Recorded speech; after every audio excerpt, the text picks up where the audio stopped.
Peace to everybody in the family. Peace to everybody in the family. Thank you for your patience. I was just talking to Billy about him coming to Atlanta May 18th for the Anunaki movie premiere. He'll explain exactly what it is in a second. But family, what's going on with y'all in the chat? Yeah, thanks for being patient. Make sure you hit that like button. Tell your friends and family. Share this video if you can on your phone. Tell your friends and family that we are live and we're about to have an amazing esoteric conversation. So definitely share with your friends and family. And I guess we're gonna jump right into it. Billy, do you happen to have that commercial for the awards on you right now? Yeah, I do actually. Yeah. With copyright free music, right? It is, but it's monetized on my account, and I'm not sure if you've been in the whitelisted yet. So what I'll do, I will send you another version tomorrow just to make sure. Okay. I don't want to affect your monetization, so I'll send you another version tomorrow. Just for the future, we'll run it then. Got you. Yeah. Without further ado, you already heard the man speak. Let's welcome back and bring Billy Carson back to the platform. Hey man, good to be back, my brother. Good to see everybody here live in the chat, waiting on you. They're like, man, we got to see this. That's pretty cool, man. Hey man, Billy, I'm gonna tell you, man. That I told you this when I talked to you on the phone, man. I remember the first show I did with you, and to see where you at now, man. Yeah. I see you, all over the internet, bro. I can't turn around without seeing you, bro. I just seen you on Andrew Schwartz. What's the name? Andrew what? Andrew Schultz. Yeah, bro, on the Flagrant podcast. Man, y'all got like 1.7 million views in a week. I said, yo, this dude, you're everywhere, bro. So keep it up, man. Keep up the great work, man. Keep up the great work. Thank you, brother. I appreciate it, man. Yeah. Before we get started, tell the people once again about the awards. The awards is happening.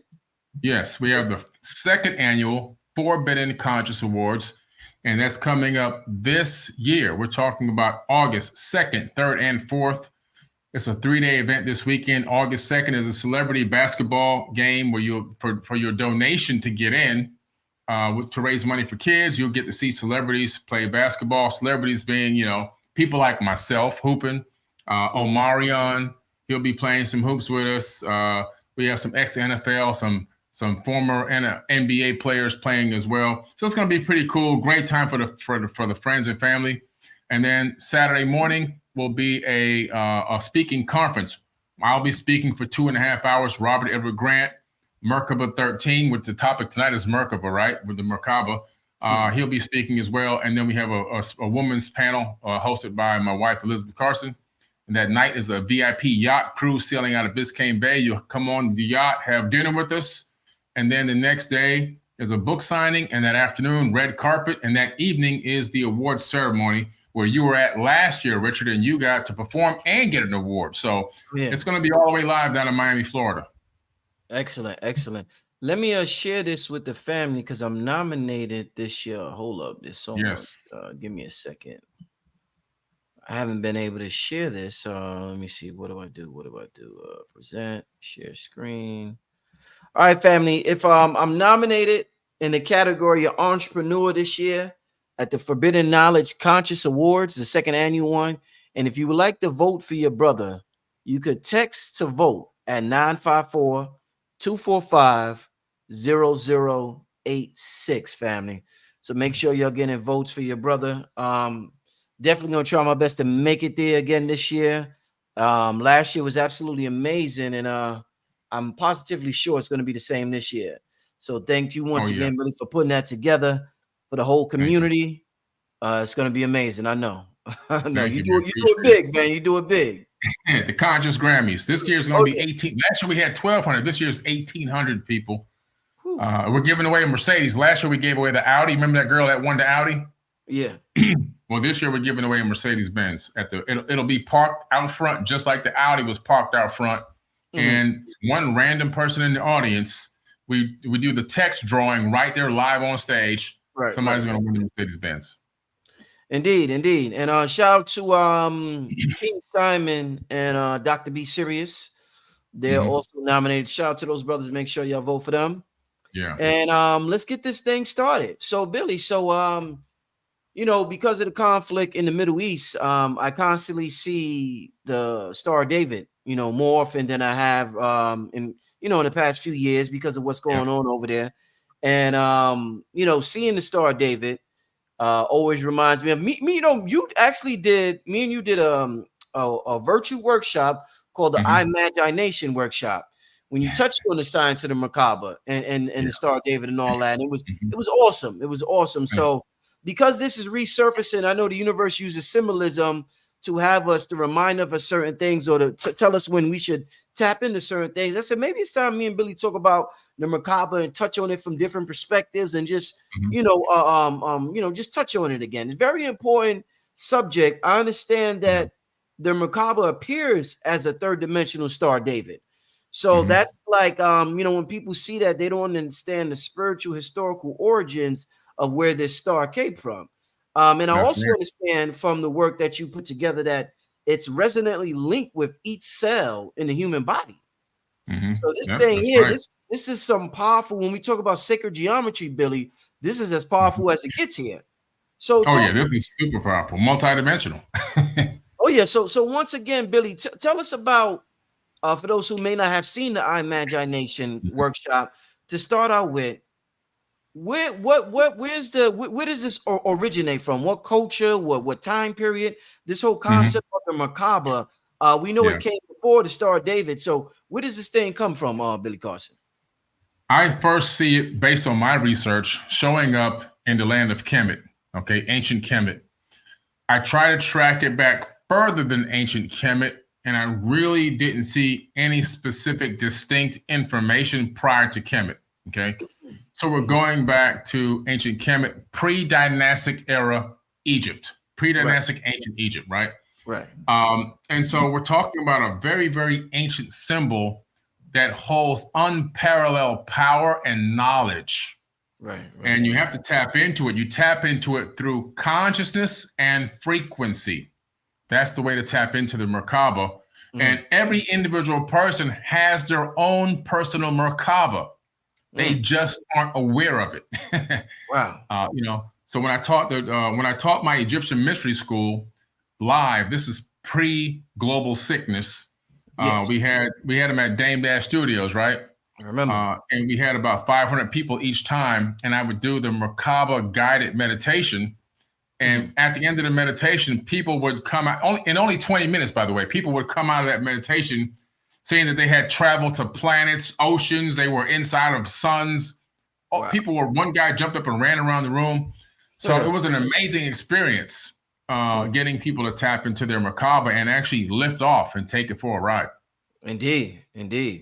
Wow, yeah. So you go back as far back as Kemet. So one other thing that I thought of, sacred geometry that I thought of, ancient symbol that I thought of, if the macabre Star David is a symbol for this vehicle, this chariot that we use to go to different dimensions. Another symbol that was popular in that same time period was the swastika. So we have a group that took the macabre and you put it on a flag. Then we had another group that took the swastika, what they call the swastika, and started using that and put that on the flag and use that. So what are the historical spiritual origins of what we know as the swastika, Billy? Yeah, well, the swastika goes back to really ancient times. We're talking about ancient Hindu, Indian, those people, and even Asian, utilized that as a symbol of peace. Wow. It was a symbol of love, unconditional love, and peace. And then we know during the World War II that Hitler took it and turned it into a symbol of hate and dominance. Right. But it originated as a symbol of peace. So now when we see it, because of what happened in World War II, not knowing the true history behind it, we see it and we go, oh my God, that's horrible. It's like looking at one of those Confederate flags or something. Yeah. But in true reality, the original meaning of that symbol has nothing to do with Hitler. So Hitler, unfortunately, he dirtied it up, man. He really messed it up. And the Star of David has nothing to do with what the people think it is. They're using it as a symbol for being Jewish, but it has nothing to do with being Jewish whatsoever. It really started out as a symbol, if you want to go back for Judaism, back in Israel. But it was originally known to them as the Hebrew name Magen, or Magen David, or Magen David. That was the name that they got. And it's two geometrically formed triangles. One's a tetrahedron pointing up, one's a tetrahedron pointing down. They intersect and they rotate counterclockwise to each other. Now, that symbol creates a 6-pointed star.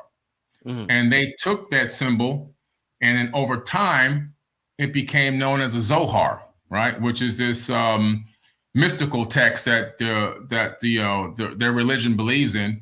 And when it got into the Zohar in 1897, it then became a mystical symbol associated with Jewish people. And then after that, it just became a symbol of the Jews because Hitler used it to mark all the Jews during the Holocaust. And so they had fully adopted it. Now it's just used as jewelry, like how people will walk around with a crucifixion crossed on their neck. Same thing. So over time, you can see the degradation of the knowledge and the wisdom and the true power of what the symbol is until we get to the current day. It almost means absolutely nothing now because people don't have the knowledge. Which star tetrahedron would be masculine and which one is feminine when we're looking at the Merkaba?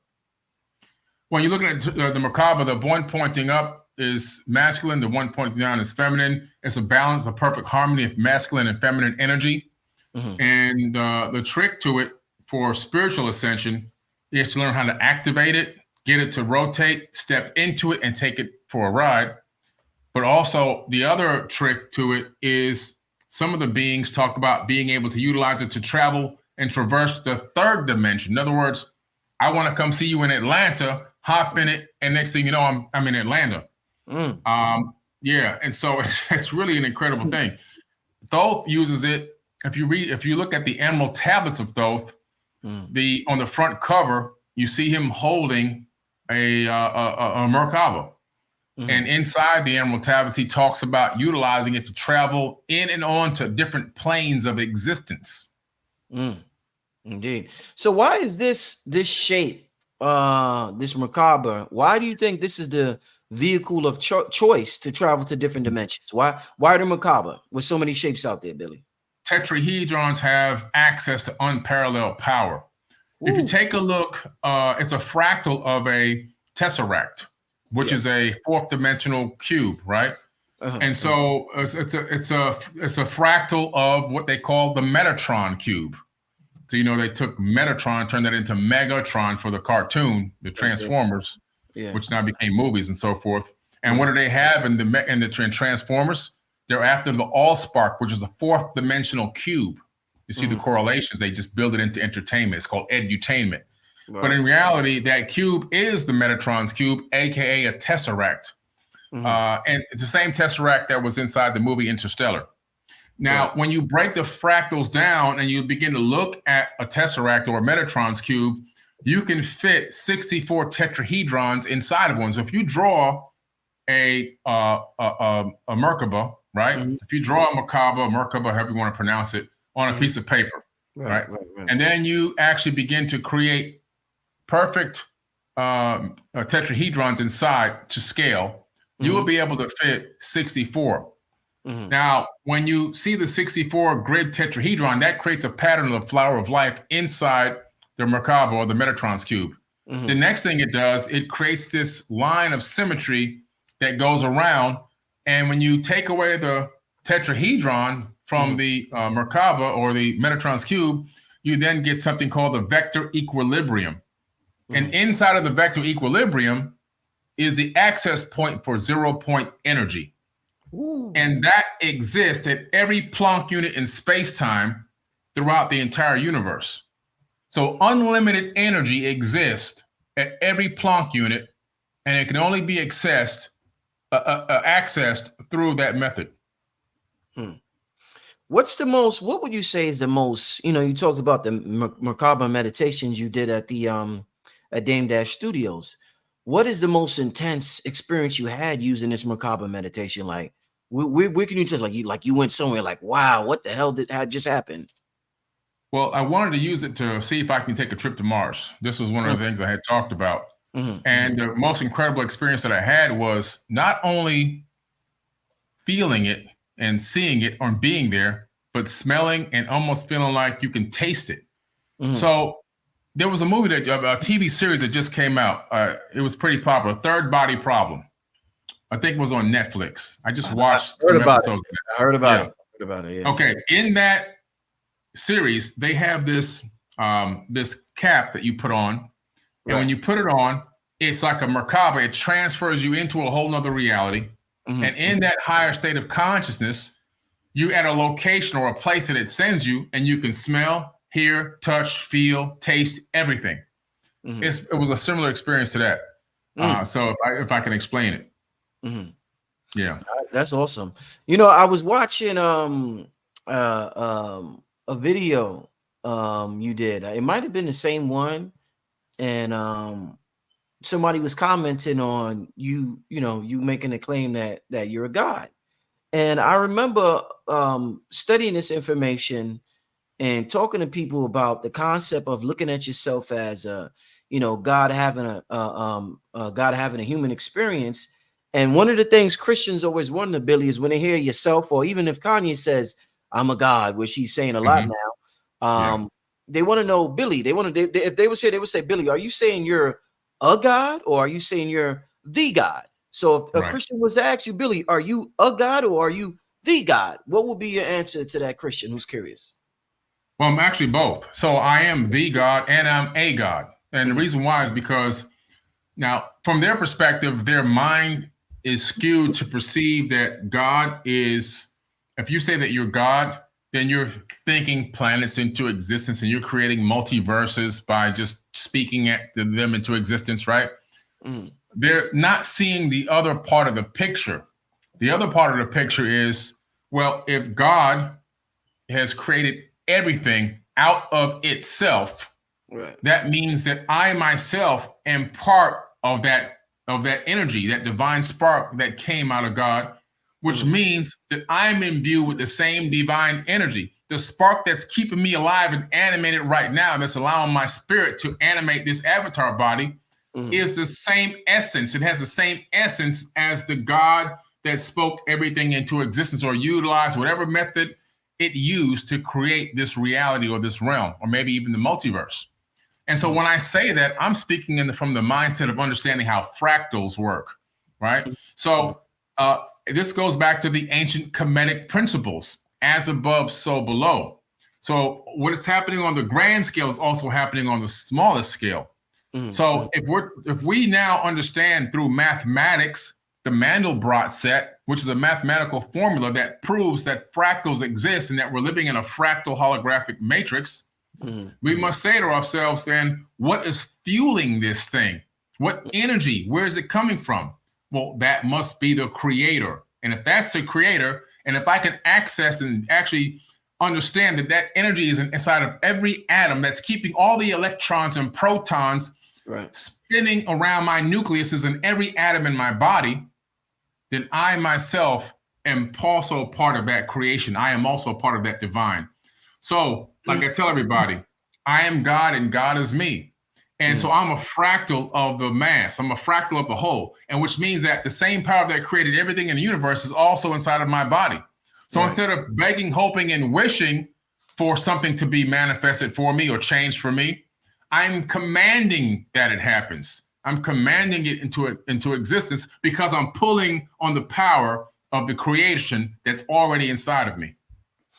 So, you talked about the merkaba resonating with each cell in the human body. Yourself, Bruce Lipton, a lot of y'all talk about, I think, what we had over 40 trillion cells in the human body. Right. Yes. So each one of these cells carry a certain voltage. How do we use this voltage in our cells to spiritually, like if this is the voltage that gets this vehicle moving, how do we tap into this voltage to get this merkaba spinning and twirling and going into different dimensions? Right. Well, the first thing people have to understand is how much power they have inside their body, right? So you kind of hit it on the head. You're talking about each cell in your body Mm, having 0.07 millivolts of electricity. mm. When you add up all the electricity in one human body, it comes to like 2.3 trillion volts, some crazy number. And the number is astronomical. Yeah. So when somebody said the power is in you, it's really in you. Like, that's an actual true statement. It's not like hypothetical. It's not woo-woo. Every single one of us has that energy. Now, what is the trick behind Reiki healing and the trick behind energy healing and all these different modalities that people utilize, moving energy with their hands and through their body? Right. What they're doing is they're accessing the existing energy inside of the cells in their body, and they're extracting it and moving it from the cell walls and moving that chi energy around the body. It's qigong. They're moving the energy around their body. This is exactly what Jesus learned. His name is actually Yeshua. What he learned when he went to Egypt to learn the Egyptian mysteries, and then left there and went to Tibet to learn Reiki, qigong, energy healing with the hands and all of that. Then he went down into India to learn the mystic arts. All right, that's all inside the Gospel of the Holy 12. You can find out where Jesus was when he disappeared from the Bible at the age of 12 and reappeared later at the age of 32. And so he went to learn these arts as well. How do you do this? It's through a method of meditation, through consciousness, and through frequency and sound, right? So through mantras and chanting and different types of frequencies. And so preferably the ultimate frequency would be 936, okay, 936 hertz. Because at that frequency, you're going to see that you can utilize that frequency for therapy on the human body. It's part of the series of solfeggio frequencies, and it's credible for activating the pineal gland, all right, which is things like this. This has been studied in actual laboratories. It helps with mental and emotional influence on the body. So it really is one of these magical frequencies that's phenomenal for utilizing in a Merkaba meditation. And this is why I use a 936 hertz frequency when I did the Merkaba meditation at Dame Dash Studios. It helps with mental and emotional influence and also connection to the universal frequency. It allows you to make that universal connect, that next leap forward to be able to transcend dimensions. So 936 hertz is a very powerful frequency to use for that. And that's why I use it when I take people into a Merkaba meditation. Well, speaking of meditation and visualization, we all know the power of visualization. You talk about how the brain a lot. You say this a lot, Billy. Since I mentioned you've been saying this, you say how the brain acts as the senses. Hey, what's going on out there? The senses tells the brain what's going on, and I guess the brain produces this holographic image of what was just told to it by the senses. So give an example. So if you want to lose weight, you look at the mirror or you visualize yourself 30 pounds lighter, your brain will eventually project this image of yourself, this immersive image of you being 30 pounds lighter. My question to you is, if I'm not interested in losing weight in my physical body, but I want to visualize more of my light body, what would happen to me physically if instead of me concentrating and on losing weight, I just concentrate on this Merkaba light body all the time? How will that impact me physically body if instead of imagining the physical body, I strictly imagine a light body, Billy? Well, you know what? That's a good question. But what will happen is, of course, if you're not focused on your physical body, you're probably not going to lose any weight, number one. So, but the thing that will begin to happen is you will begin to see things in a different light. You'll be able to understand things from a higher dimension, from a higher frequency, because your mind will always be locked into higher dimensions of conscious thought. And then you'll be able to probably even access deeper, more useful meditations at a much faster rate. It won't take you 3-4 minutes to get into a transcendental state. Maybe it only takes you less than a minute to get there because you're focused on it so much. You're gaining more. You're allowing yourself to be opened up to the cosmic energy and cosmic knowledge. And so you're allowing yourself to be filled up with more information. So what'll begin to happen over time, a person that's specifically doing that and only that, they will begin to get all different types of epiphanies and enlightened thoughts, different understandings, different perspectives, a higher level of empathy. All these things will begin to happen. Even better manifestation practices will begin to happen and form. So that will trigger a whole different type of a way of thinking, feeling, and emoting for that person and how they energetically operate in this third dimension. So I mean, if somebody's going to specifically make that their mission, they're going to begin to become what I call an adept initiate. Excellent. Well, we got this merkaba, and one star is tetrahedron is male, the other one is female. As we know from the thoughts and manifestation, you need the electric and you need the magnetic. So people that are good at manifesting, Billy, they say the magnetic is feminine, the electric is masculine.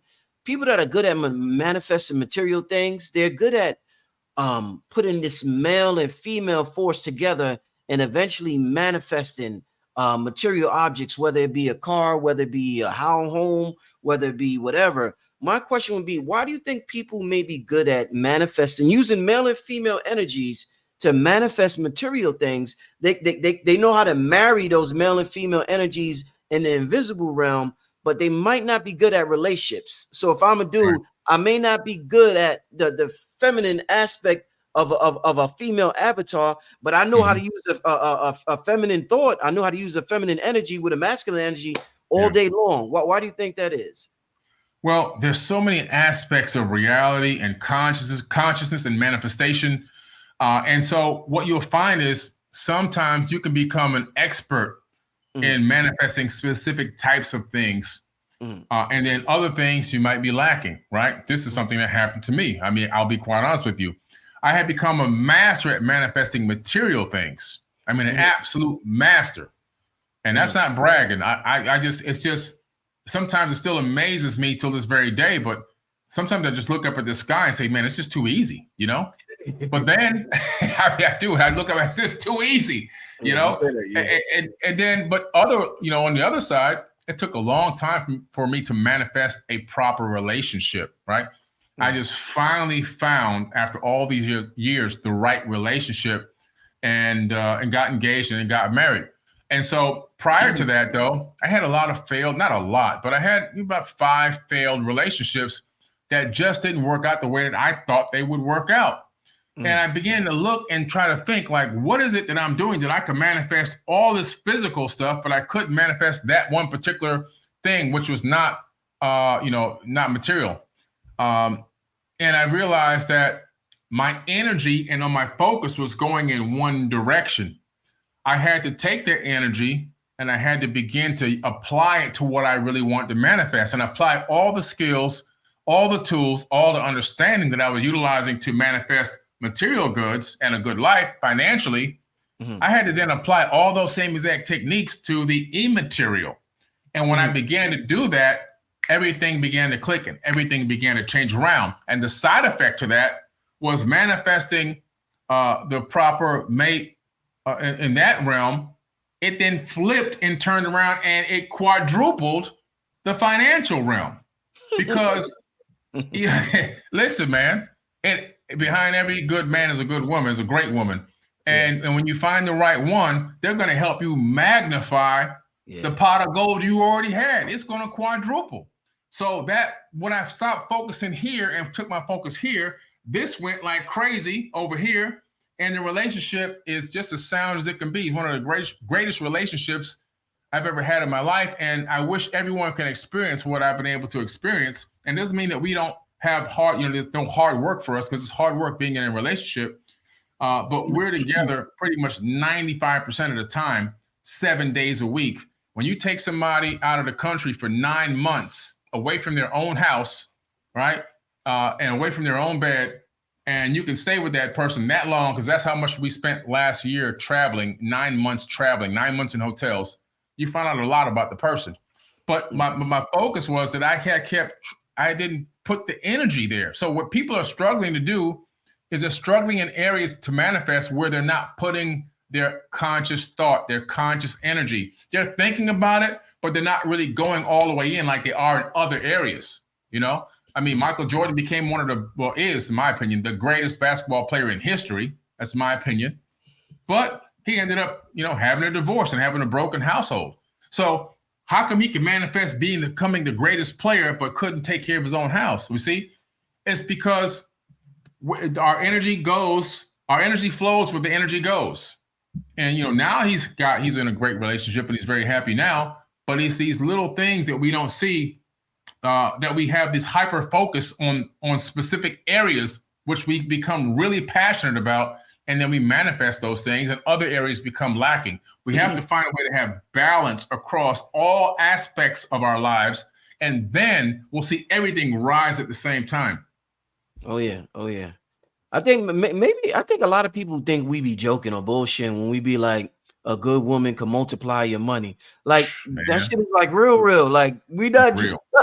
Like a good woman really, like it is, and it's crazy, Billy, because the brother's always trying to get to the bag. A good woman will really help him get to that bag that he always wanted to get to, man. So Yes, I just wish the brothers understood this science and how this energy works. Like this thing is real, man. It's real, man. That's real. It's real. Prior to Elizabeth, I didn't have a woman that saw the vision, had the vision, wanted to participate in the vision, wanted to help the vision, and once I found her and she put two minds are better than one, focusing on the one main goal, everything just became magnified, man. And when you have that support, when somebody has your back, when people are hating on you and trolling you and all these kind of things, and you got somebody to lean on and and put your head on their shoulder, somebody to hold you up and stand you up and force your head back up. No, you don't put your head down. You look up. When you have somebody that has that ability to keep you positive and enlightened and striving to move forward, man, that's priceless. Indeed. What do you think about, Billy? Have you ever, when we're talking about this merkaba meditation and we're talking about these two star tetrahedrons, one upside down and one looking up, one looking down, have you ever used this merkaba and visualize yourself with another person in it? Just like you in a car and you riding down the street, somebody's in the passenger side. Have you ever envisioned you and another person in the same merkaba? No, I have never done that, because each merkaba is for each individual person. Okay. So it's your own merkaba. It's coded to you. Your spiritual energy is coded for your energy only. So you'll have a merkaba, I'll have a merkaba. I can't get into yours and you can't get into mine. It's almost like a force field, right?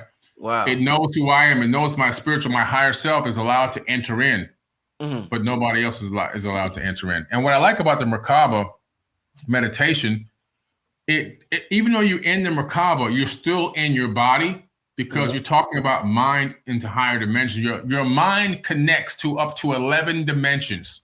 And I've been saying this for so many decades, and people used to call me a pseudoscientist and I'm all this other tinfoil wearing hat. Now, in my last workshop, I put out the science. I think it was in God Power 2, actually. I put out the science that just 2 years ago, the Brain Institute finally put out the peer-reviewed science that the brain connects to 11 dimensions. So it's real peer-reviewed science. And so in that state, you're coming in at higher dimensions of thought, higher dimensions, higher realities, right? So your perception is totally different. From those dimensions, the past, present, and the future appear all at once. You see? And so people say, man, how do you go on these luck streaks? It's not that I'm dealing with luck. I'm getting glimpses of what the next move is before the next move needs to even be made. Right. And that's how I'm able to manipulate this matrix and bend it to my own will. And then everything that I touch, it just turns to gold, because I'm understanding from a higher perspective. A lot of people are inside of their own perspective, which gives you a limited amount of view. It's like being in a box and trying to see outside of the box, but there's no lid or window or door in the box. When you can get outside of the box and look down on the box and see everything else around the box, all of a sudden your perspective completely changes. You just mentioned time, past, present, and future.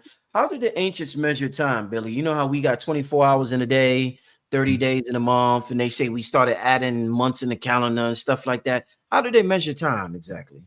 Well, it goes back, the furthest I can go back with time measurements goes back to the Sumerians. And they started talking about the Anunaki giving them seconds. So they started doing seconds. Okay. And from seconds, they went to minutes. They went to this, 60 seconds to the minute. They went to the hour, so forth and so on.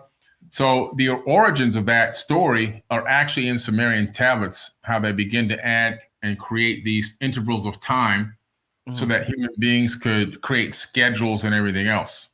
And so that really goes back. Now, the oldest tablet that talks about time is around 7,000 years old. But we know that that tablet is a copy of an older tablet, because when the tablets would break or they wanted to distribute the information around the region, somebody else would make another wet clay tablet and use the stylus to punch in all the information and then transport that to another area so they can have the knowledge too. So these tablets go back sometimes tens of thousands of years. Indeed. You travel the world. Any evidence of a clock that goes counterclockwise, like the merkaba goes clockwise and counterclockwise? Any evidence of a clock that maybe emulate what the merkaba is doing? You know, that's interesting. I've never seen anything that's doing that in terms of going counterclockwise. The thing that I could say probably would be the most interesting is the very first astrology map that was put up in the Temple of Dendera. Right. And it gives you all the constellations in the sky. And it's in one of the ceilings inside the Temple of Dendera and located in Egypt.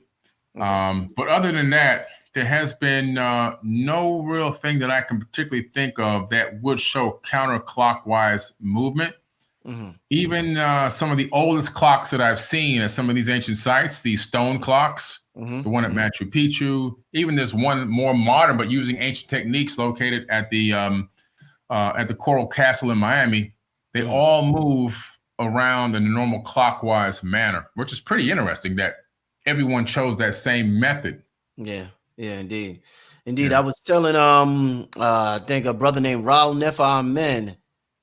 For some reason, I just unconsciously when I meditate, I have this habit of walking in a circle, and I didn't notice till like a couple of years ago that I always, since young, I always walk counterclockwise all the time.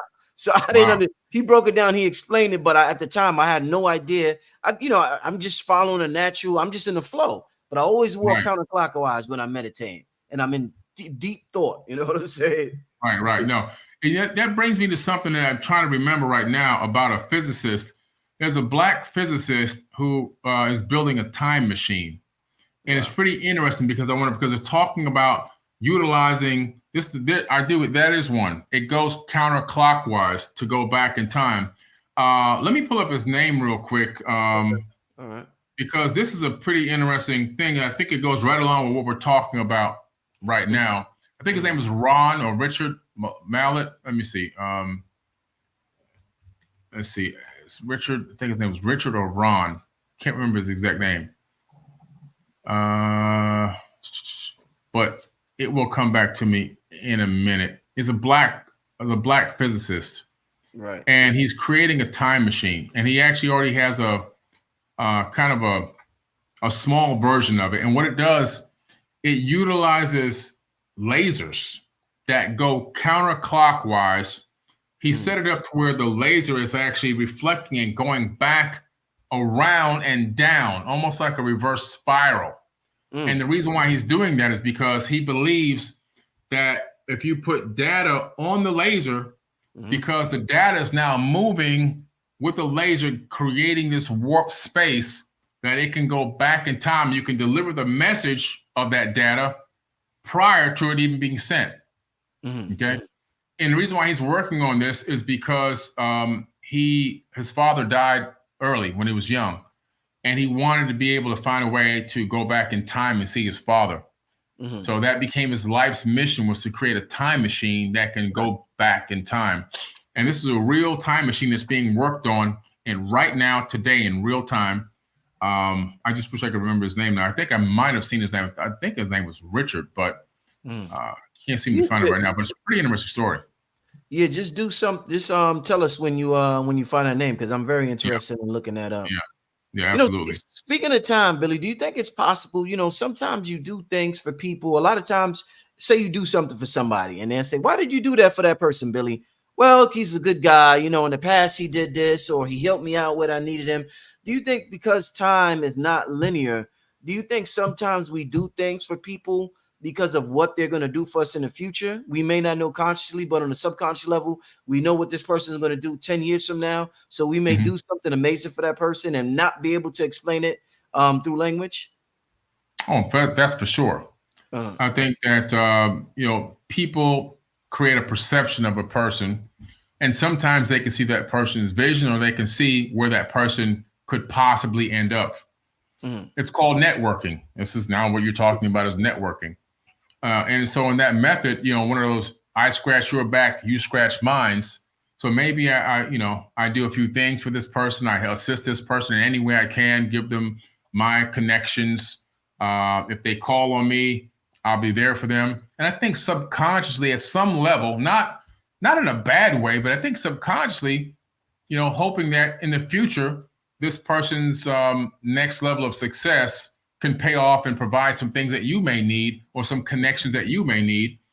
And sometimes just networking along with people, like in some of my power groups that I have, all of us are making big moves, and we all then can pull on each other's contacts on a consistent basis. And that method, we're all rising at the same time. So we're scratching each other's back simultaneously, so to speak, right? So I'm involved in a group like that as well. So there's a couple reasons why, but yeah, I mean, subconsciously, sometimes you do certain things for people in hopes that in the future there'll be some return on investment for the energy you put out, Oh yeah. The people in the chat, they're saying the physicist's name is Ronald Mallet. Ronald Mallet, right? Exactly, not Richard. Ron. I just found it. Ron Mallet, a Black astrophysicist and tenured physics professor at the University of Connecticut, has developed a scientific equation and prototype that he says could be the basis for a time machine. Wow. So that's it right there. Yeah. Wow. Counterclockwise laser lattice that is warping space-time in reverse, allowing data to go back in time. What are your thoughts on Nikola Tesla? When I think of these shapes and sacred geometry, and you think about the Tesla coils, and you think about ancient Kemet, some people I heard people before, Billy, say that Tesla wasn't human. He was what's that, a Venetian? Somebody in the chat will tell me he was like from you ever heard anything about this? Like Tesla They were saying he was Arcturian or Venetian. I've heard both. Any thoughts on that? Any info on that you might be able to tell us? Well, at the end of the day, he could have been from somewhere else, or his consciousness could have been from a higher being that maybe merged with his. There's so many things in this universe that are strange that could possibly happen. Right. Or at the end of the day, he could have just been an absolute genius. Some people say they're from Arcturus. And when somebody told me that he was from Arcturus, so I said to them, well, what planet? Because Arcturus is a sun. People, I'm an Arcturian. Okay, well, what planet are you from? What do you mean what planet? I'm from Arcturus. Well, Arcturus is a sun. It's not a planet. You're from the sun, the surface of the sun, or are you one of the planets orbiting? And sometimes they'll make up a planet name, but I say, well, I hate to break this to you, but there are no planets orbiting Arcturus at this moment. So there's no planets there. So sometimes people say they're Arcturians, and I'm like, well, how? You're a sun person? You don't think there's beings that live on the sun? Not physical, but just beings that live on the sun? The surface of the sun? Listen, everything is possible. Yeah. Everything is possible. Come on. But at the same time, a person telling me they're from Arcturus and they don't even know that Arcturus is a sun, then they don't even know that there's no planets orbiting it. That's a little different, So you gotta be educated in what you're telling people about yourself. You know what I'm saying? You gotta know, you better know the ins and outs of it. That's how I be getting these Christians. They don't know anything. But but Nikola Tesla was an amazing mind, because he would do these thought experiments where he would come up with an idea for an invention, and then he would create that invention in his own mind, and then he would actually put it together. In other words, all the nuts and bolts and materials and everything else, and then he would turn it on in his mind. And if it didn't work, he would see that it didn't work in his mind, and he would go back to the drawing board and recreate it until he got a working version. Wow. This guy didn't spend all this time making prototypes and using up resources. He knew in his mind's eye whether this thing was going to work or not, whether it would turn on or not turn on, until he got a working model in his own mind. Then he would produce the working version. So they're talking about a high level of efficiency. You're talking about high level thinking. This guy was beyond genius. So man, it's incredible what he's able to do. He could be anybody from anywhere other than Earth, or he could just be an incredibly intelligent human. I wouldn't put it past any option, though. Yeah, no, yeah. One of the things, words that when we talk about this visualization, one of the words that often get used in spiritual conversations is the third eye, what we call the third eye. And we talk about the third eye and tapping into the third eye. A lot of times when I meditate, though, Billy, I'm gonna tell you what's interesting is that I would see things out my peripheral vision. So we hear about the third eye vision, but we don't hear a lot of spiritual talk on peripheral vision. What can you tell me that you have learned about peripheral vision since there's so much talk about third eye vision? Right. Well, in the peripheral vision, I think it allows you to see. See, we live in a multidimensional universe, and the dimensions that we live in from the third, based on the third dimension, stack up above us all the way to the 11th dimension. Right. And these dimensions are within 90-degree angles of each other, and they're compactified. And yes, compactified is a real word, people. Look it up. I remember I said that before in a podcast, and people were going, "That's not a real word." I said, "Did you go look up the word compactified?" Sorry, it's real. Anyway, so they're compactified, and they're only one Planck unit above one another, the smallest measurement that we have for any distance at all. So it's right on top of us. Right on top, yeah. Like stacked hard. Like now, when you're talking about from the peripheral, you can get into a specific type of meditative state, or you can, if you got that stare, that gaze going just right, and you're in the right transcendental state, you can actually begin to peer into a higher realm, a higher dimension, which will give you glimpses of geometrics. I've seen things that kind of look like moving clouds. And the thing you have to understand, in each one of these dimensions, there's another version of our universe, and there's life in every single dimension above us. So it's there. Now, like I said, it's a specific type of meditation where your eyes aren't completely closed. They're more relaxed. And you're in this same frequency that I talked about earlier, 936 hertz. And you get this glaze over your eyes that allows you to keep them open, just barely open, where you don't need to blink and they're not burning. Some people on this live probably know exactly what I'm talking about. And then you get this peripheral vision that pops in over time. But just try it. I'm telling you, if you try it, you'll see exactly what I'm talking about. One of the one of the technologies we use in what we call the New Age movement or the spiritual community is the tuning forks. And like, let's say a tuning fork is tuned to C, they will say that the root chakra is tuned to C. So they will, put the tuning fork on your root chakra so that they can resonate and then you can heal these chakras. I'm curious, is there any evidence, or do you think it will be possible, since each merkaba has its own frequency, to find out the sound of everybody's individual merkaba, play it so that you could heal the whole body? Because the merkaba, is playing your natural frequency. Has that ever, has ancient civilizations ever talked about recording the sounds of everybody's individual merkaba? They haven't talked about particularly recording the sounds. They only speak of using frequencies and vibration to access portals, stargates, to access your merkaba, but to actually record them, no. Now, if we had the capability of recording a person's merkaba, the vibration of a person's merkaba, then that can actually be used to hack other merkabas. So if I knew the frequency of your merkaba, then I can hack it, right? And I can get inside of it. Then I can use your vehicle of ascension. So it's probably a good thing that we don't have that kind of technology at this time. But yeah, isn't that what possession is? Somebody hacking your merkaba? Is that the same concept? Well, no, because that's kind of separate, almost a separate thing from the body.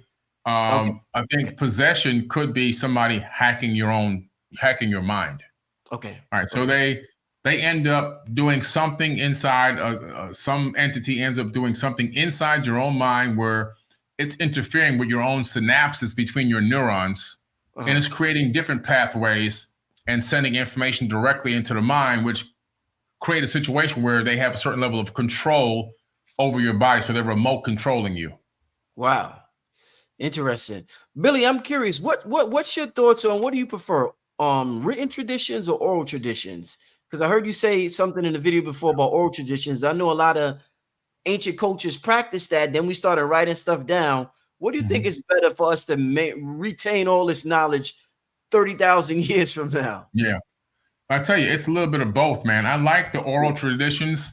Like when I went to Australia and sat with the Aboriginal elders, and they told me their verbally handed down history for literally thousands and thousands of years. They said that they were seated on this planet by Pleiadians. That's their verbal handed down history, and they stick by that till this very day. And then you have their verbal history of the Hopi, right? And one of the greatest traditions that I heard, of star lore from the Hopi was in 1991 or two, maybe, where I read that they were going to be able to, that the world will be connected by a world wide web and information will travel to and fro instantaneously. And when I read that, now that was written down, but was written down from a Hopi elder, right? In this book that was about star lore, indigenous star lore. So it was a verbal history, a verbal handed down history. I read it and I said to myself, that same moment, if I'm alive when this web connects, people will get to hear my information all around the planet. I knew it at that moment. And then when it finally happened, I remember I was watching TV, and I think it was 1998, 97 or 98, one of those 2 years. An IBM commercial came on. It was just a black screen that said IBM.com. That was the whole commercial. And it came on a few more times during the NBA game, which I'm like, these are expensive commercials. What the heck are they talking about? So I went to the bookstore. I didn't even have a computer back then, right? I went to the bookstore and I asked the clerk, I said, I seen this commercial, IBM.com. Do you know what that is? She said, oh, go to that section back there called the World Wide Web. And I flipped out. I knew it was here. So those traditions are powerful, man. You can't put those verbal traditions down because they carry a lot of rock solid information, one of which I lived through a time period when one manifested and came to reality. Oh, amazing, man. Amazing. Yeah, just this oh man, this thing gets so good, man. This thing gets so good. In terms of, you're so well traveled, you know a lot about a lot of different cultures. I'm just curious when I hear about certain words we use, their connection to ancient cultures like Kemet. So I'll give you an example. There's a guy named ancient Kemet named Bess. And I think his consort name is Basset or Bassett or something like that. Is there any correlation with best and best? We use best in the English language to when we're talking about excellence, when we're talking about, something real good. Any connection between the English word best and the Egyptian god Bes? That's a good question. Now, I can't say particularly if I know of any connection there with that, although it is a great coincidence. What I can tell you about the Bes is that Bes looks like a very strange person, I should say. So Bes is approximately maybe 4.5 feet tall, has a very stout, strange looking body, and a face that doesn't look like a human being. It looks more alien than anything. It looks not like a gray alien, but definitely doesn't look human. The arms and the hands and everything else look alien. And the statue of Bes could be seen in various different locations around Egypt. One of the most famous ones is when you're walking up into the temple of Dendera. When I take my people on my Egypt tours every year, I show them Bes heading up into the temple of Dendera, and they're blown away because this thing doesn't look like a human being at all. And so the story behind it is that these were known as the Chatu, were the brick masons that knew how to do all the incredible megalithic construction. Right, indeed.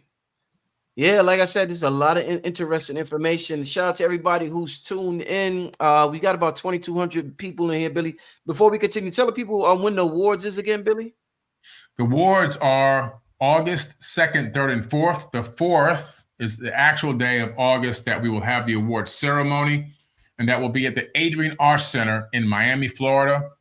It's going to be an amazing event. If you want to buy tickets to come down this year, last year was mind-blowing.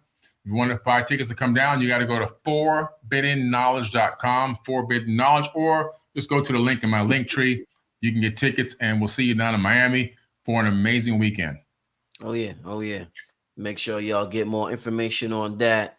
So much knowledge, so much information, so much talk on, energy and frequency and the power of your thoughts and the merkaba. I have a question for you, Billy, when it comes to the power of your thoughts. Because I know you said thoughts travel through the universe like a radio wave. Let's say me and you, Billy, let's say we want a car. Me and you want the same car. And let's just say it's a Lamborghini truck. We both want a Lamborghini truck.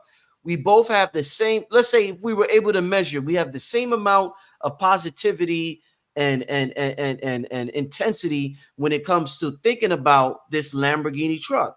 The difference between me and you, though, Billy, is that you have an audience. You're an internet influencer. So you have an audience who may support your dreams of getting a Lamborghini truck. I'm just a regular working man. I don't have an audience. Does that make it more easier for you to manifest your Lamborghini truck because you have people that may support your vision, and I just may be in my room, but I have the same intensity as you. I think just as positive as you, but does it make it easier for you to manifest it because you have an audience supporting your vision, Billy?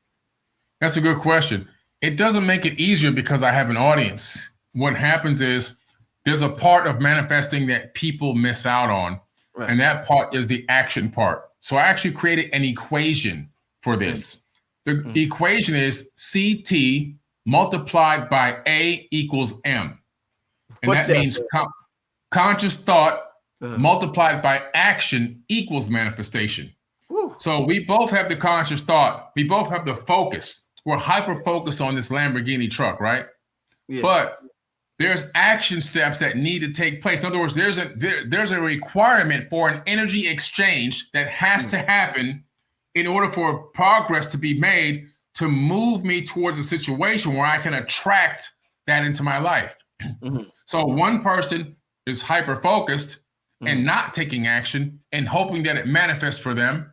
The other person is hyper-focused, but is also taking action steps. In other words, that person may have already gone down and driven the car, figured out what color, what style it's going to be, what type of rims, sound system, all of that. Also, they may be analyzing their current financials and saying, you know what, okay, I have a financial situation here at this exact moment. I can't, but what can I do outside of what I already have going on that could put me in a position to be able to afford to cover the price of this car, this vehicle? All of a sudden, because now their focus has shifted from the vehicle to the action steps needed to get the vehicle, now they're putting themselves in a position where opportunities are going to become manifested for them. Opportunities for new clients, for a better job, for a bonus, for whatever. It's coming out of the ether because now the energy has shifted. Now that the energy is shifted there, you have to go through the action steps in that area, whatever it is, to acquire those funds. That is going to begin to pull toward you the thing that you're trying to manifest, which in that case would be that truck, that Lamborghini truck. So there's a process that goes into it. It's not just focusing and thinking about it. That's a great start, but it's not enough to really become a master at manifesting. You know, when it comes to manifesting and being a master at manifesting, you talk a lot about affirming and commanding. You command certain things into existence. Now, I'm curious, when it comes to commanding things into existence, because we're dealing with certain energies, and you mentioned the ether, and people think about divine feminine energy, should you command energy as if when you talk to a woman different than you talk to a man? So if you want something from your lady, you're going to talk to different than if you want something from your homeboy. So when you're making these commands, do you make the command as if you're talking to your lady, or do you make the command as if you're talking to your homeboy, Billy? That's a good question, man. I really feel the power, in just being not arrogant, forceful, but just being like, hey, this is it. This is the situation, and that's it. In other words, I'll give you a very simple example. When I fly, I always do the same thing. I know a few people that pray as soon as they get on the plane. Please, Father God, protect this plane and please make this plane worthy of the air and allow us to land safely in our location. That's not what I do. To me, that's weak. to me, that's how you talk, trying to be gentle with your lady. But what they're trying to do is cast a spell that the plane will make it to its destination because they're spelling, right? And what happens is that's a bad spell because the way that they're casting it is doomed to fail. There's no energy. There's no strong, high frequency energy in that prayer. My prayer is it's already done before it's done. I see the end before the ending. So my prayer is I arrive at my destination safely and the plane is safe. That's the end. I'm done. There's no more elaborating. There's no more thinking. I'm not going on and on, talking in circles and beating around the bush and begging for some outside source to come in and fix the situation if something goes wrong. I'm saying I'm commanding it don't go wrong. And I'm commanding I get there on time and safe. And sometimes you don't get there on time. Sometimes there's a plane delay. But guess what? I find that over the last 12 years, I've made it to all of my destinations. Even if a flight is canceled, I get on my phone, another one pops up. I hop on that one. So I've been blessed with the gift of abundance to be able to make moves. I had to come see you in New York, right? Remember that time? Yeah. I had to work in 3 states in one day, and I accomplished that entire mission, even though everything was going wrong. I didn't even have ID. I remember. Yeah. But guess what? I made it to every single destination without everything that I needed, and with a whole bunch of planes and flights being missed and everything else. I still was on time to everything I had to do that day. I went around the entire United States and came back home in one day. And so it's all about understanding that power. And I think when you command at that level, everything that you need to make what you need to happen is going to come right to you. It's going to be attracted right to you. Versus I believe that the other method of begging, hoping, and wishing, it just pushes away every opportunity. Indeed. New Diamond, shout out to New Diamond. She was at the awards last year. She said confidence. Yeah, if because if the energies out the ether is feminine, women love confidence. They love a confident man, Billy. You can get them to do a lot of things if you tell her in a confident tone. Now, if you tell her in a scary tone, she's gonna say, "Shut your ass up and get on out of here." But if you tell her, "Hey, come here, baby, come here," she gonna come. She gonna Oh, you know what? That's so true because when I coach, and New Diamonds is right. I coached women's basketball for years. I had one of the largest programs in South Florida, the South Florida Lady Jaguars program. It was known around the entire United States. We had 121 players over 7 teams, and every single one of those players got a scholarship to go to college. The scholarships added up to over $12 million documented. And what's important about what I'm saying here is before I coached women's basketball, I used to coach boys basketball. And I got tired of the boys because, man, they just was knuckleheads, hard-headed. They mostly want to go on their own athleticism instead of listening and being coached, right, and learn the skill and the understanding and the tactical part about playing basketball, the basketball IQ part. They just like, I can just jump over this guy or whatever. So I moved into coaching women's basketball because my daughters wanted to play basketball, and I fell in love with it because I realized something. If you have confidence, and you show that woman the confidence, and you demonstrate that confidence, they will run through a brick wall for you, guaranteed. And I got my players to achieve and even overachieve in some cases. And we played against teams that were so good that entire team went pro later on, and still were able to beat those teams in tournament play. But it all stems from understanding the confidence and how to speak with confidence, but not in a demeaning way, understanding how to show the power and how to operate in that power and show them that you can guide them in a particular direction if they listen. And it was amazing. I had a great run, man. I was at 80% win rate and 15 gold medals in U.S. Junior Olympics, AAU, and USSSA. Ooh, man, that's awesome, man. That's awesome. I ain't know all that, man. Wow. I started off online. I was known first as Coach Billy, not Forbidden Knowledge. And my Facebook is still Coach Billy. Coach Carson, right? Wasn't it Coach Carson? Coach Billy Carson. Coach Carson's my Twitter. Okay.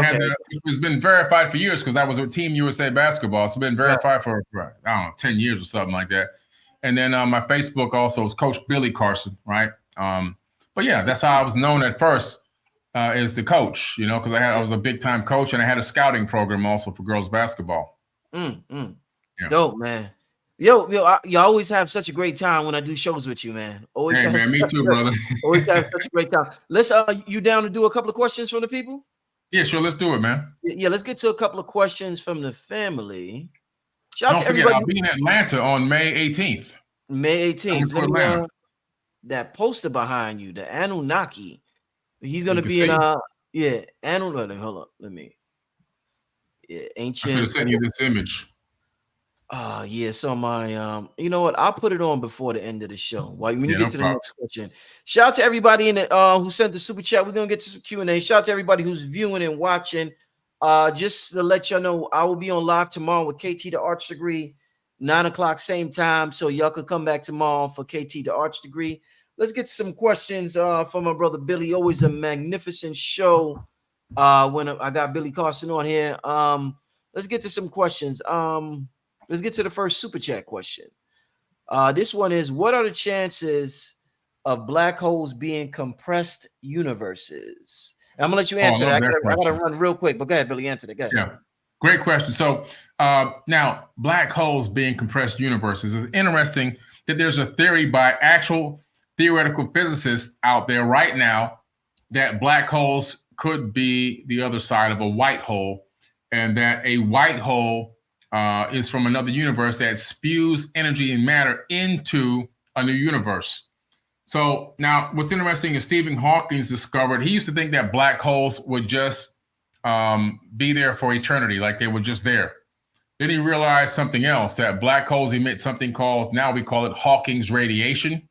And so we know that Hawking's radiation, it has to do with the decay rate and the energy that's being emitted from the black holes, allow them actually to evaporate over millions of years. So black holes actually will disappear over time.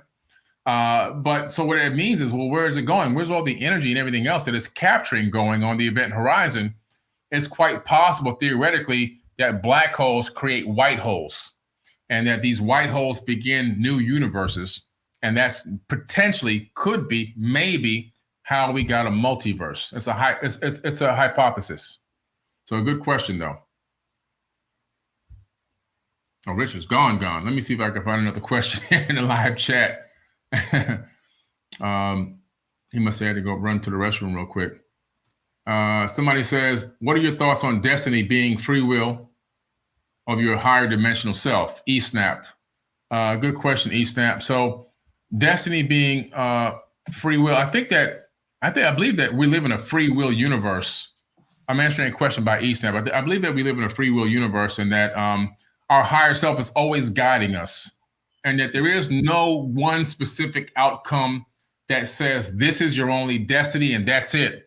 Because when you look in quantum physics, we discover something called superposition, and that all future realities exist in superposition of one another, which means that all possible realities actually exist at once. And that you have individually, you have the power, by listening to your higher self and following your higher self, your higher knowledge, being able to collapse the reality that you want to see. In the Sumerian tablets, they call themselves the ordainers of destiny.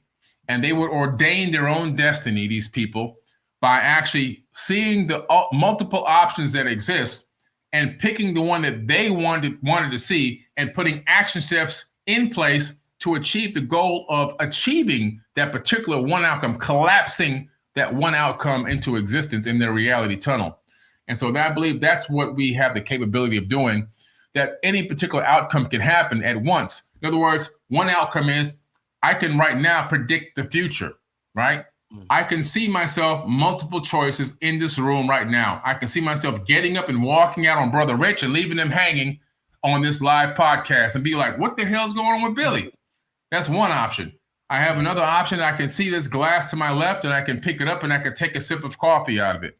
The third option is I can pick up this disc in front of me and hold it up. So I just picked it up and held it up. This is the one that I wanted to collapse into my reality. The other two didn't make it into my reality at that particular moment. But this is the reality that did happen at that moment. Because why? I chose that. I collapsed multiple opportunities of things I could have done within the moment. And I chose to pick up this disc instead of walking out of the room, or instead of picking up my cup of coffee. So by that simple demonstration, if you can take that to a mass scale and see how everything you think of creates a particular outcome. In other words, every action you take is going to have a consequence. It could be a good consequence or a bad consequence, but I guarantee you there's always going to be a consequence. It's a principle of cause and effect. Indeed. All right. Yeah, that's what I'm talking about, y'all. All right, Billy, can you manifest universes you see in dreams? Well, I don't know if you can manifest the universe, but I believe that if you can see it in a dream, it exists. It's, from the sages and the pyramid priests and temple priests and everyone that I've talked to around the world, they said that when you go to sleep, you're entering a realm of realities. And when you're awake, you're in a fake realm. So the mind travels into realities that exist. And if you can see it, it exists. And so I believe that if you can see the universe, it probably already exists out there somewhere. Indeed.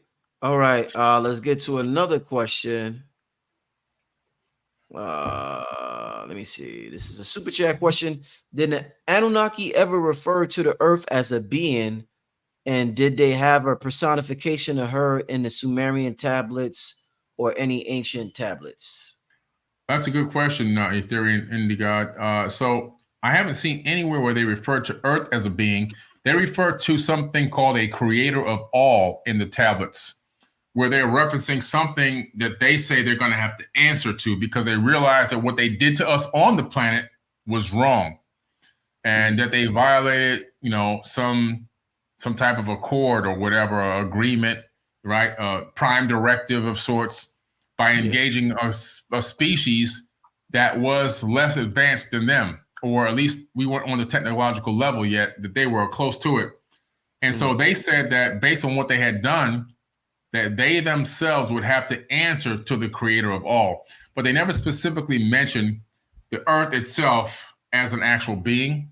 Doesn't mean that they didn't believe it. They probably did know that, but they didn't teach it to us.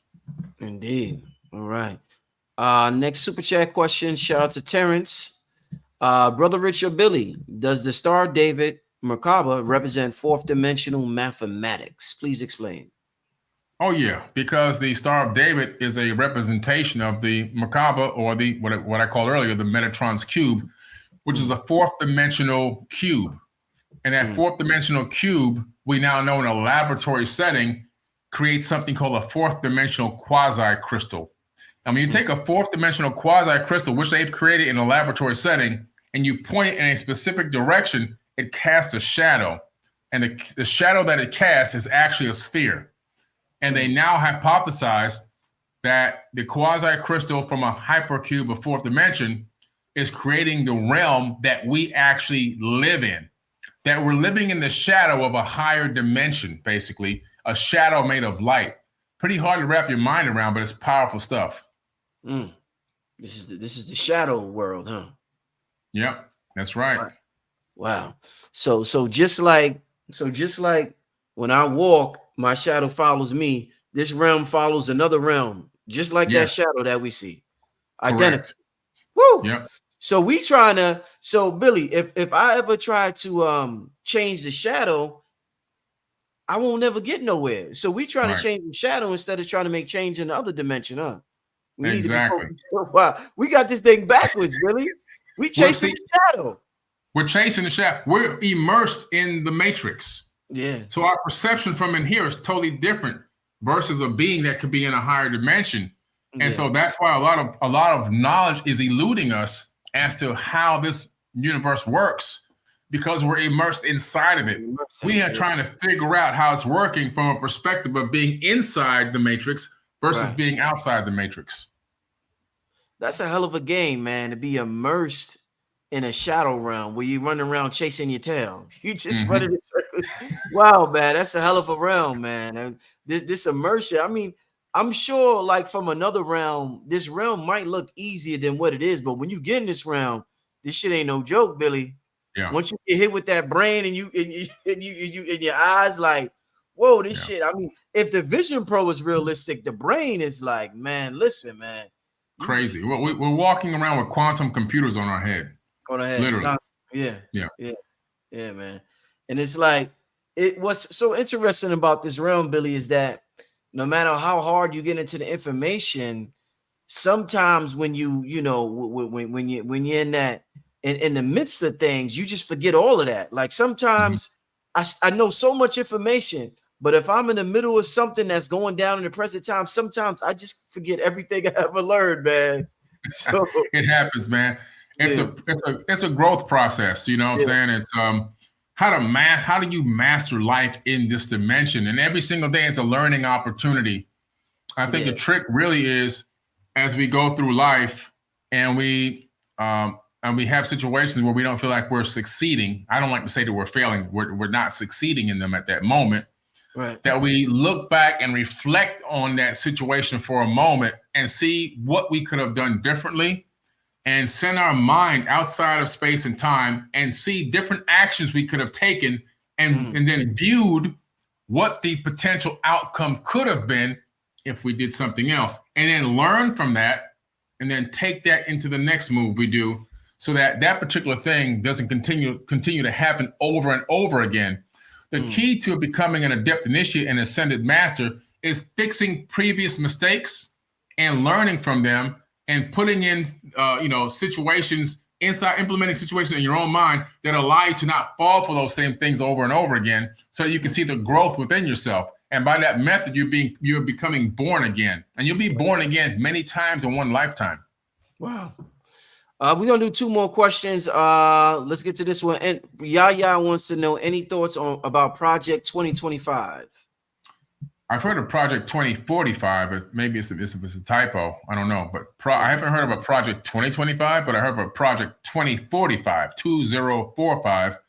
which is run by Ray Kurzweil.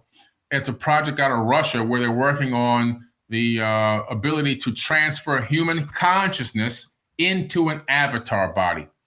They started off in around 2008. They transferred a monkey's mind into a computer. The monkey thinks it's still alive. The body's dead. It's in there eating bananas and climbing trees. Right. By 2015, they were successful in transferring human mind into a robot, or they say it wasn't human. They're still saying it was animal. But I know how they operate. Yeah. But they say it wasn't human yet. But their goal was to have a human inside of a robot by then. Well, we already know that the Avatar project by DARPA in the US had already made a symbiotic conscious link from a soldier to a field robot. So they can do it. They probably did it already. And then by 2045, the goal was to be able to transfer a human mind into an avatar, just like the movie Avatar, so that you can live forever. They could take a skin cell from your body, and they can take that skin cell, put it under the right laboratory conditions, turn it into a stem cell. From a stem cell, they can then regrow a copy of your body by culturing them into groups of stem cells, recreate an entire copy of your body to any age specified, and then transfer your mind into your new body. That's the method of immortality that the elites are looking to for the future. Indeed.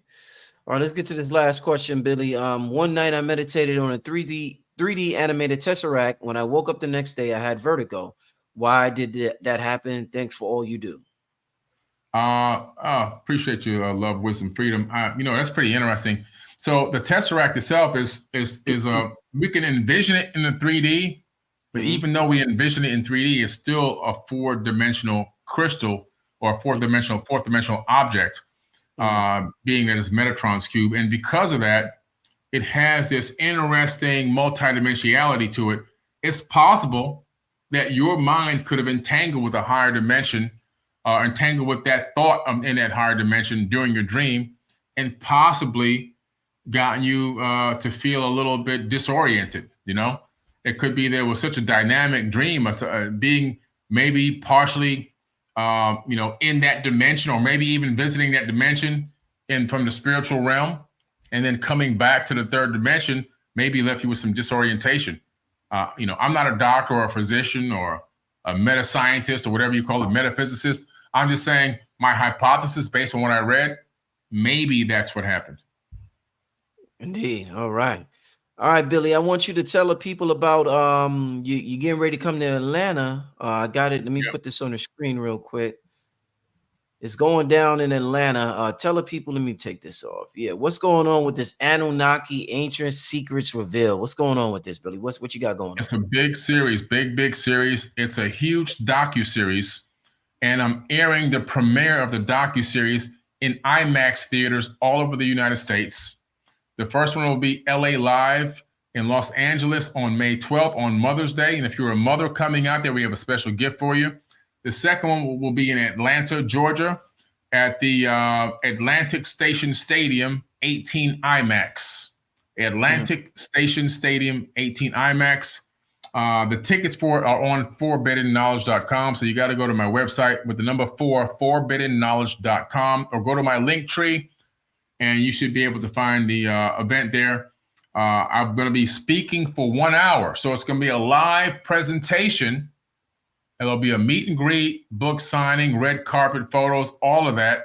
And then we're all going to watch the live premiere of Anunnaki Ancient Secrets Revealed together. And then after the movie airs, we're going to do a Q&A for about an hour after it airs. So you'll be with me for about 5 hours, 4 or 5 hours.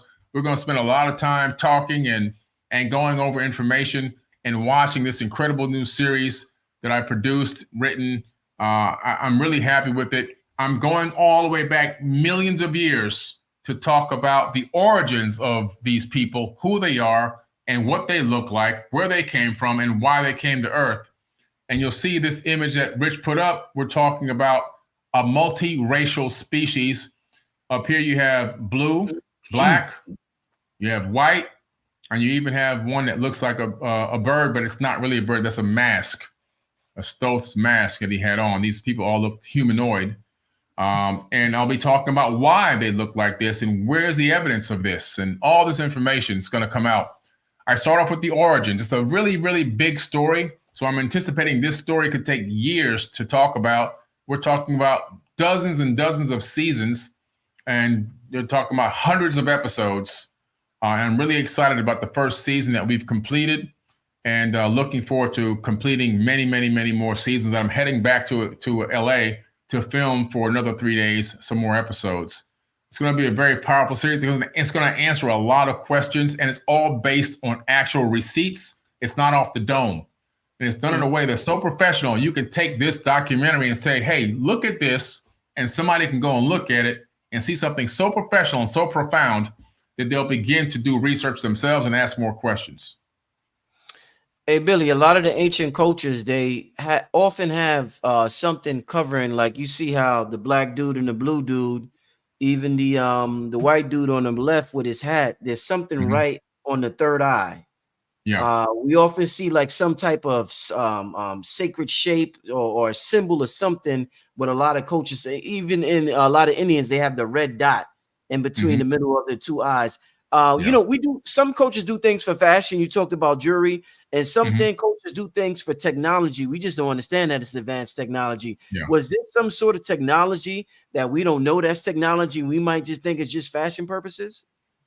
I believe that these ancient peoples had a complete understanding of the third eye, access to their third eye, full access as it's a spiritual antenna, but they also utilized technology on the frontal lobe to enhance the capabilities of that spiritual antenna, which possibly gave them things that we're going to see ourselves do in the future with our technology coming out. Give them psychic abilities, telekinesis, ability to move things with the mind, all those kind of things. So for example, right now, Microsoft has a brand new wristband coming out that taps into the nerves in your wrist it's non-invasive.